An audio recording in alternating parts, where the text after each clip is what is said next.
Je n'aurais jamais dû accepter ce travail de gardien de nuit à l'hôtel Bellevue. Surtout pas après avoir entendu les rumeurs sur la chambre 412. Cela fait maintenant 3 semaines que je travaille ici, dans ce vieil hôtel perché sur la falaise qui surplombe la mer.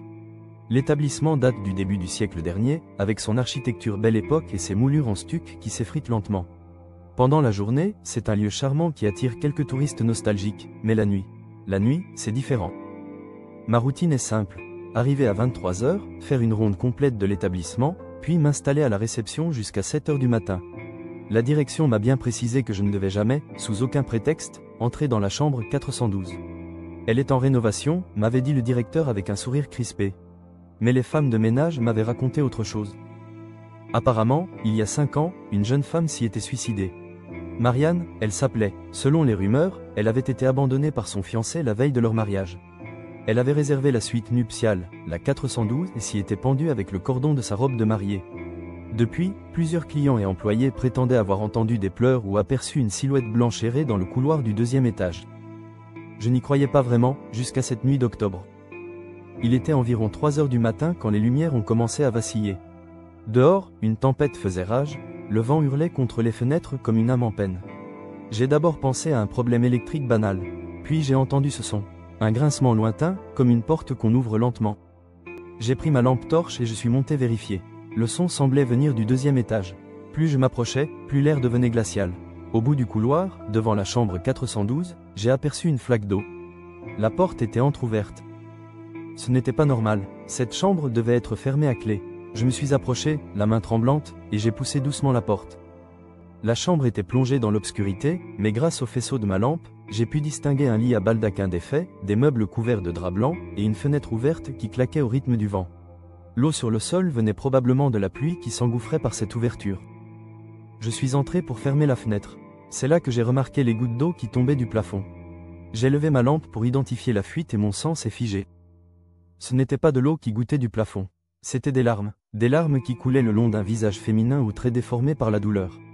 Une femme en robe blanche était suspendue au lustre, les pieds à quelques centimètres au-dessus de ma tête. J'ai reculé en hurlant, mais la porte s'est refermée violemment derrière moi. La femme a commencé à descendre lentement, comme si elle flottait, ses longs cheveux noirs masquant partiellement son visage pâle. Ses pieds ne touchaient pas le sol. « Tu es venu pour le mariage » a-t-elle murmuré d'une voix rauque qui semblait venir d'outre-tombe. Je ne pouvais pas parler, paralysé par la terreur. Ma lampe s'est éteinte. Dans l'obscurité totale, j'ai senti des doigts froids caresser ma joue. Il m'a abandonné, tu sais, a-t-elle continué. Il a dit qu'il reviendrait, mais il a menti. Ils mentent tous. Mais toi, tu resteras avec moi, n'est-ce pas? J'ai senti quelque chose de soyeux s'enrouler autour de mon cou. Le cordon de sa robe. Dans un sursaut de survie, j'ai plongé vers où je pensais que se trouvait la porte. Par miracle, je l'ai atteinte et elle s'est ouverte. Je me suis précipité dans le couloir et j'ai couru sans me retourner jusqu'à la réception. J'ai passé le reste de la nuit terrorisé, recroquevillé derrière le comptoir. Au matin, j'ai donné ma démission. Le directeur n'a pas semblé surpris. Il m'a juste demandé si j'étais entré dans la chambre 412. Quand j'ai acquiescé, il a soupiré profondément. Elle choisit toujours quelqu'un, a-t-il murmuré. Elle le marque et le suit jusqu'à ce qu'il revienne à elle. Je ne comprenais pas ce qu'il voulait dire, jusqu'à ce que je rentre chez moi et que je me regarde dans le miroir. Sur mon cou, clairement visible, s'étendait une marque de strangulation, comme l'empreinte d'un cordon. Cela fait maintenant 2 semaines que j'ai quitté l'hôtel Bellevue. Mais chaque nuit, je me réveille à 3 h du matin, avec cette sensation de froid intense et l'impression qu'on me regarde. Dans les miroirs, j'aperçois parfois une silhouette blanche qui se tient derrière moi.